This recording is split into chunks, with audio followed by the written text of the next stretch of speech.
I'm Crystal. I am stage directions. Hi, I'm Bianca, and I'm reading for Emily. Hey, I'm still Adrian, but now I will be reading for, I can't say because it'll give too much away. I am Shayna again, and I'm reading for Chris. Awesome. And with that, the writer has opted to give more information at the end of the reading. So we're gonna hop right into this. And with that, ladies, please project.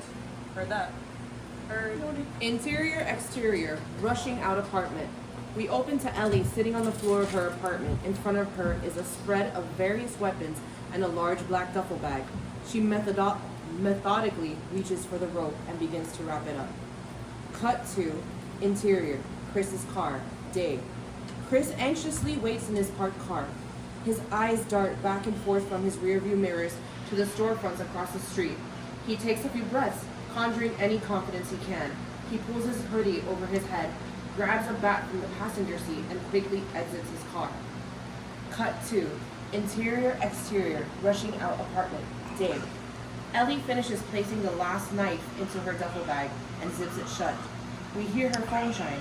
She unlocks her phone and reads the text. He's outside.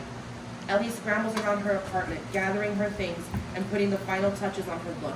She grabs a heavy duffel bag and heads out the door.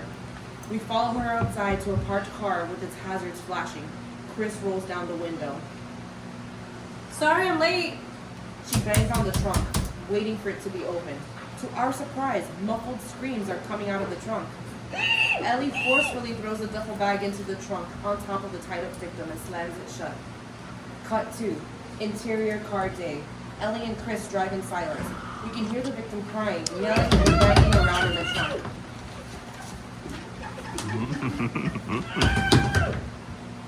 Oh yeah, no, easy peas. I'm sorry, can you hold the wheel for just a second? It's the other page. Shut up! It's the other page, baby. It is? Yeah. Okay. Alright guys, I want to get out something. Knives? Yes. Rope? Yes. Gloves. Mm-hmm. What's wrong? Nothing. Oh. Are you Yep. Totally fine. great? Good. Did everything go smoothly? What do you mean? With Oh yeah. No. Easy peas. I'm sorry, can you just hold the wheel for just a sec? Confused, Ellie grabs the wheel. Chris swings his head to the back seat in an angered frenzy. Shut up! Shut the fuck up! I swear, when we get there, your larynx is the first thing I'm ripping out. Thank you. Do you have his file? Yeah, in the back seat. Yeah, you can really tell he's a cat person just by the way he cries. Do you think this will really be the last time? I hope. If your buddy Mike back there has what Richard wants, then I don't see why he'd send us out again. Yeah. I know. Hey, you know I appreciate you, right? Thanks. Let's just get out of there, get today over with, right? Right. And just keep our cool Uh-huh. and not get ahead of ourselves. Wait, but what are you saying? No, nothing. I just don't want you, us, to get ahead of ourselves. Yeah. Okay. Yeah. Do you think I can get ahead of myself? No. Yes. Okay. Yeah, maybe you're right. I will try to make keep myself in check. Hey, bud. Yeah, that's all I'm saying. Mm-hmm. You okay? I am okay. Great. All right, we're almost there. Grab your gloves. Let's knock them dead. Yeah. Yeah. Cut to interior, abandoned warehouse, garage, living room, day. Off in the distance, we see Ellie and Chris enter and walk towards the camera.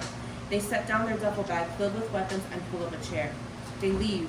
They come back in, carrying the body of their victim. He is unresponsive. They struggle while bringing him onto the chair.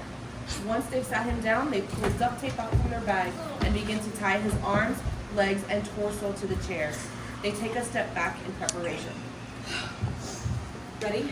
Always. Chris pulls the black hood off their victim's head. He is covered in bruises and blood. Duct tape is wrapped around his eyes.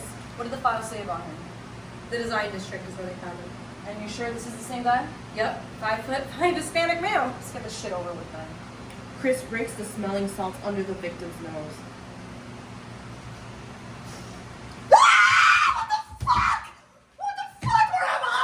Alright, this is very simple, Mike.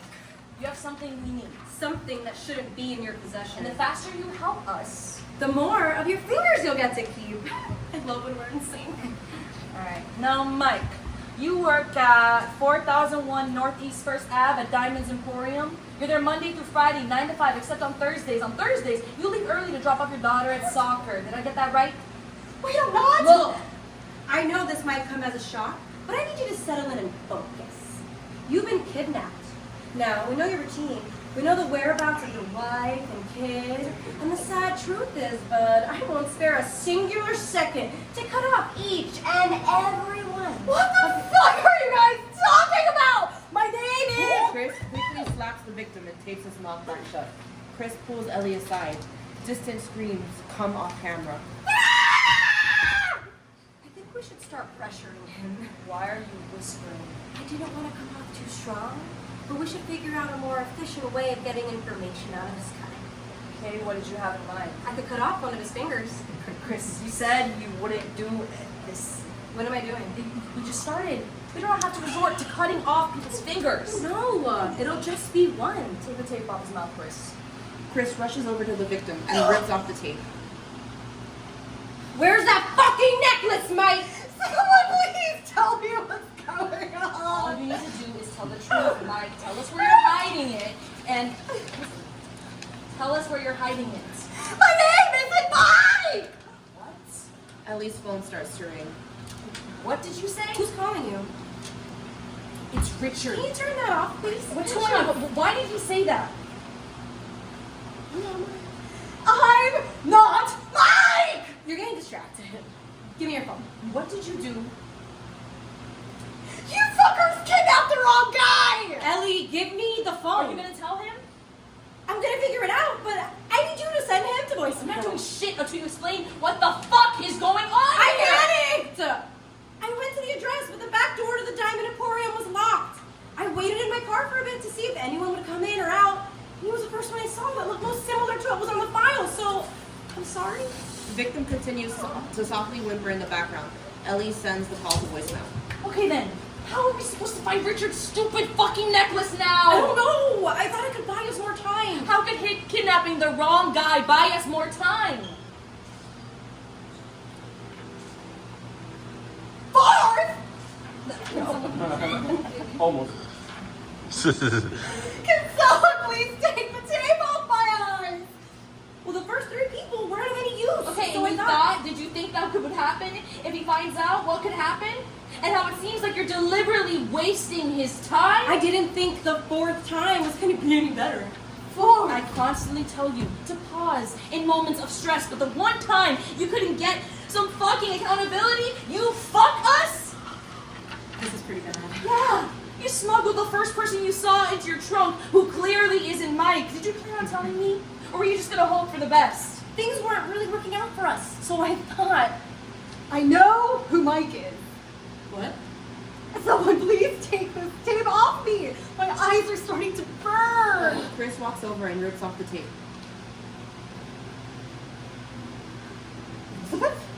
What the fuck? You guys know each other? I don't. It's Elizabeth, it's Daniel. You know this guy? This is crazy. What have you been up to? I have an idea, but I don't think you have the right person. He knows your name. I'm sorry. I don't think we've met. You know her? He's obviously lying. How does he know your name? you seriously don't remember?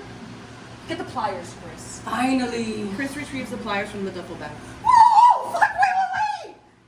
You gotta start talking soon, bud. She doesn't like playing games. Elizabeth, you went to Thousand Islands Elementary School. We were in the same grade. We were in the junior chess club together. Oh my God, Danny? Chris slips off Daniel's pinky. You told me to get the pliers.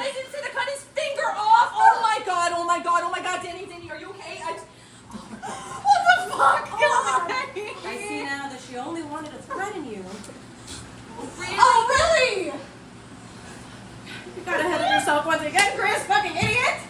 What? I asked one thing of you, Chris. I really was trying! I'm sorry, I just got excited. Why don't you blow off some steam while I try to stop his fucking finger from bleeding out?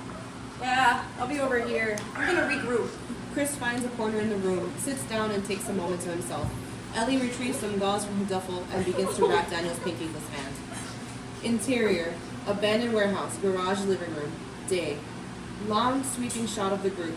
On one end of the room, we see the disheveled duffel bag with its assorted weapons thrown about. Then we see Chris wallowing away in self-pity. Finally, Ellie finishes wrapping Daniel's hand in gauze. And that's it. Scene.